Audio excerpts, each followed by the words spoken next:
I've started to hear commentators describing more and more elite shooters' strokes as effortless. This is often the case with players like Steph Curry and Damian Lillard, and now Trae Young. Well, what exactly does effortless actually mean? It literally means that these guys don't have to put as much physical exertion into their shots from extremely deep range for the ball to still reach the basket. How is this possible, you might ask? NBA skills have so often seemed so far out of reach for the average basketball player like me. However, with the development of undersized elite shooting point guards like Steph Curry, and now an even shorter and thinner player in Trae Young, I hope that more and more people are realizing that the ability to shoot the ball from deep range is a skill that is attainable for many more people than, say, dunking is. The absolute number one reason why lies in what I call release timing. And in this breakdown, I'm going to show you how Trae Young's elite release timing, among other things, has allowed him to overcome the odds as an undersized 6'1 or 6'2 point guard who wasn't on any first-round draft boards at the beginning of the college basketball season. Here's Trae Young shooting in practice. As you can see, he barely even leaves the ground as he shoots from three-point range here, albeit high school three-point range. Notice how, as the ball reaches his set point, his feet are still in contact with the ground and his knees are still bent. Because of this, as he extends his right arm forward to push the ball up and forward, his legs are still able to generate force by extending and straightening, and importantly, pushing off the ground. Because his transfer of energy from his legs to his right arm is so efficient, he really doesn't have to jump off the ground more than, say, 2 inches from this range, despite the fact that he weighs a very normal 180 pounds. Just make sure that your feet are still in contact with the ground by the time that the ball reaches your set point. This will force you to have an earlier release relative to your jump, therefore increasing the transfer of energy from your legs to the ball. Here, Young pulls up for a 3, maybe 5 feet beyond the men's collegiate three-point line, which is 20 feet and 9 inches from the basket. As you can see, he jumps significantly further off the ground here than he did in the previous video. He also jumps further forward than he did in the other video. Often, people think of the jump in jump shot to be for the purpose of elevation to avoid getting blocked by a taller contesting defender. This would necessitate that you get high off the ground before you release the ball, because the reason you're jumping in the first place is to increase the vertical height of the point of your release.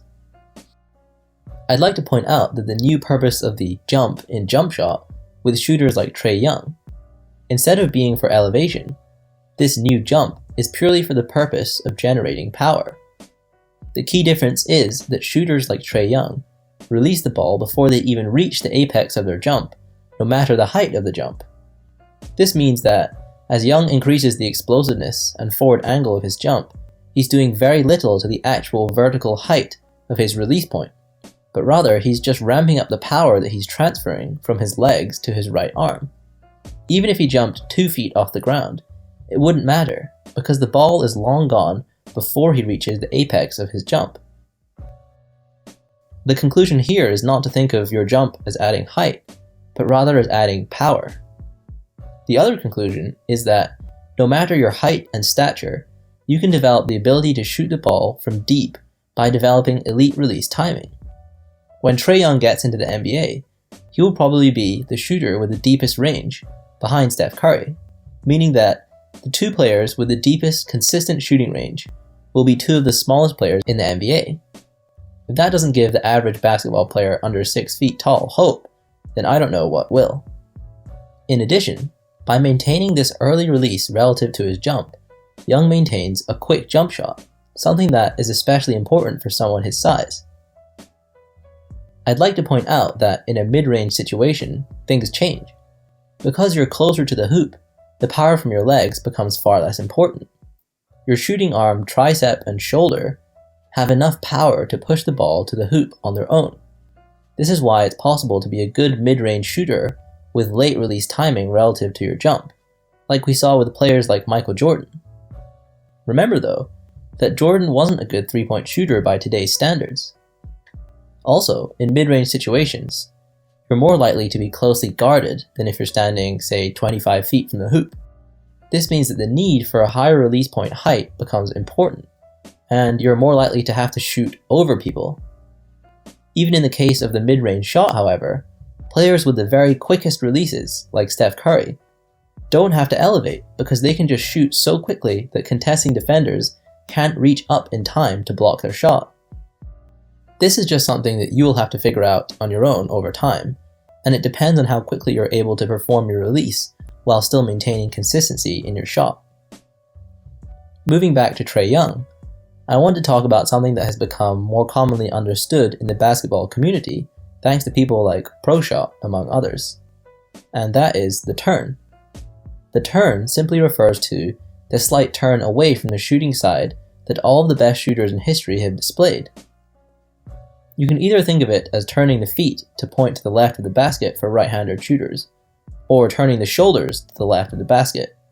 But either way, the actual reason for turning, like this, is to allow for the shooting side shoulder to experience less tension throughout the shooting motion. Trae Young is a player who barely turns at all when he shoots. As you can see from the earlier shot, he does realign his body as he prepares to shoot by placing his right foot ever so slightly in front of his left foot, therefore forcing his shoulders to turn slightly to the left as well. You can see that he's turned here because our angle of view is behind the parallel line to Young, but we can still see the Oklahoma writing on the front side of his jersey when he shoots. People are often confused as to how much they should turn when they shoot, and unfortunately, I can't give anyone the answer. This is because some people like Young barely turn at all, and others, like Isaiah Thomas, turn a large amount when they shoot. The only way you can find what works for you is to practice different amounts of turn for yourself to find what feels comfortable. If nothing feels comfortable, then it might be worth trying something that Young does a little, which is to turn while in mid-air. If we compare his body angle relative to us, from when he takes off to when he lands, you can see that he's rotated ever so slightly while in the air. This might be useful for people who aren't comfortable bringing the ball to their set point while being turned, but still understand the importance of implementing an off-center body angle during the release of the ball. Finally, in terms of technique, I'd like to point out that Young does not display vertical joint alignment in his shooting arm at his set point. As you can see from this front angle of his free throws, his right arm is angled slightly inward, such that his wrist lies inside the vertical plane of his elbow and shoulder, and his hand does not lie at the exact center point underneath the ball.